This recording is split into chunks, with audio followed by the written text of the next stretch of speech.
So today we're diving deep into a recent trip along the Turkish Riviera, focusing on Kas and the surrounding area. Sounds great. We'll talk about driving those winding coastal roads, the charming town of Kas itself, and even a boat trip to Kekova. With its legendary Sunken City. Exactly. That's going to be interesting. And what I think is so fascinating is that this trip wasn't just about, sightseeing. It was about really experiencing the unique rhythm of this region, that blend of laid-back coastal vibes and such a deep connection to the past. So let's start with that drive along the Turkish Riviera. You mentioned the views were breathtaking. Oh yeah, absolutely. Rugged cliffs plunging into that unevenly blue water. It's almost hard to describe. And then you get to Kas, and suddenly those wide-open coastal roads turn into these narrow, winding streets. It's almost like a complete shift in gears. It really highlights how Kas has retained its traditional character. I mean, these towns weren't built for modern cars, so you have to park at the top and explore on foot, which is often the best way to really soak in the atmosphere of a place, I think. Oh, for sure. Would you agree? Absolutely. And then you described that sunset over Kas, and it sounded almost magical. It really was. You mentioned the golden light hitting the marine and the pier. That charming little lighthouse. Was there a particular detail that really captured the essence of that moment for you? I think it was the way the light seemed to cascade down the hillside, and it highlighted the town's unique architecture. Those whitewashed houses, terracotta rooftops, all bathed in this warm golden glow. It felt like time stood still for a moment. That's amazing. And then going from that tranquil sunset to the buzz of Kais at night, you mentioned a lively but intimate atmosphere.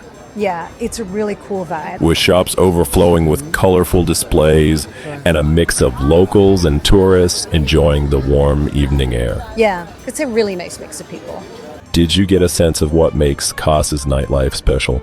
I think it's that balance of energy and authenticity. There's a vibrancy to the streets, but it's not overwhelming. You get the feeling that Kas is a place where people come together, whether it's for a delicious meal or to browse local craft, or simply to share stories under the starlit sky. And speaking of stories, your next day took you to Kekova, just a short boat ride from Kas.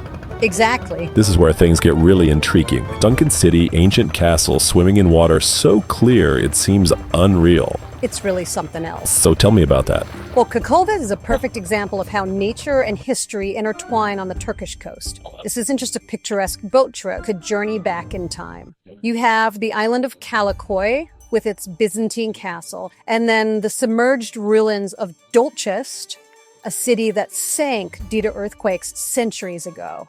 And to see those outlines beneath the water's surface, it really sparks your imagination. Yeah, it makes you wonder about the people who live there, their lives, their stories. It really does. And to think all of this is happening while you're surrounded by some of the most stunning natural scenery. Yeah, the scenery is incredible. You described the water as having these incredible shades of blue and green. It's hard to capture in words. The clarity of the water combined with the sunlight reflecting off the seabed creates this spectrum of colors that's almost otherworldly. And then you had the chance to swim in a secluded bay. So it's the perfect blend of adventure and relaxation. That sounds amazing. It was. After all that exploration, Yeah. a leisurely lunch by the marina sounded like the perfect way to refuel.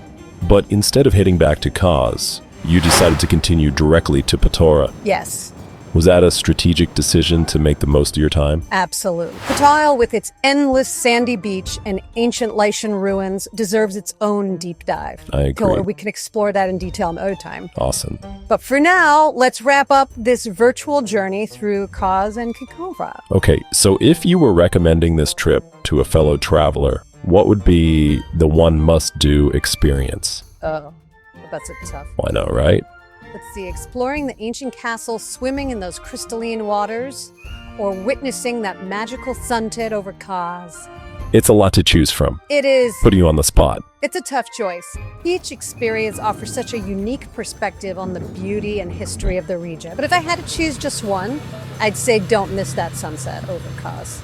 It's a moment that captures the very essence of this magical place and a memory you'll carry with you long after you've returned home.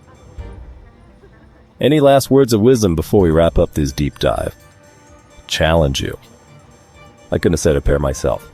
Until next time, keep exploring, keep learning, and keep diving deep into the world around us.